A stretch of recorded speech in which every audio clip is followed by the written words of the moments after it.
San Juan ano po, San Juan Banyo to. Ito po yung National Park po.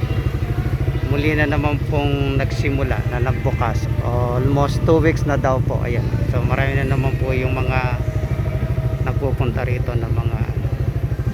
So yan po. Yung po nais po magpunta dito sa National Park Arayat, Pampanga. Ito po yung lugar ngayon kasalukuyan linilinis na. At yung iba nag-exist na po yung mga swimming pool, may laman ng tubig. At yung iba po linilinis na. Magsisimula na pong uling buksan. Nagsimula na po nung nakaraan. At yung iba po linilinis na yan. Para po ano na. Ready na naman para sa banding ng magpapamilya. Ito. Ayan o. Linilinis na po itong malaki. At yung doon sa baba po linilinis na rin po. Kaya punta po kayo rito. Yung nais at gusto pong pumasyal dito. At ito pong isa dito, yun, may tubig na yung isa. Para makita nyo po, para makita nyo yung lugar, yung place. Yun. Ito lang po ako dito sa isa.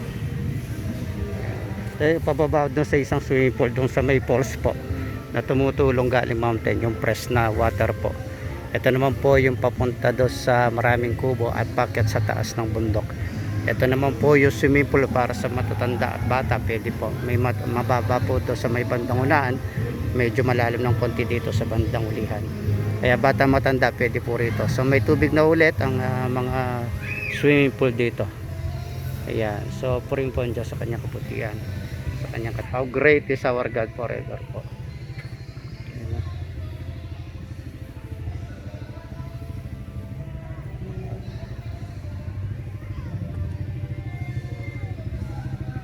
Araw po ngayon ng Martes. Ayan, kaya pumasyal kahit papaano. At gayon din po, nakita ko rin po sina Bishop nandun sa Suba Blessed Family po ngayong Tuesday afternoon kasama yung mga kapatid. At ako dito po sa San Juan Banyo National Park po. Ayan, so po rin po ang ating Diyos sa maraming bayaya at pagpapala na binigay ng Diyos para sa tao, na kailangan nating makita kung gaano kadakil ang Diyos sa kanyang mga ginawa, at mapurihan po natin siya kung gaano siya kabuti, at mapasalamatan sa lahat ng biyayang ito at pagpapalang binigay niya para sa tao.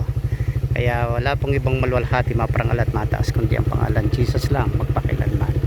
Amen and amen. Thank you very much, Lord, and we are more than blessed forever in Jesus' name.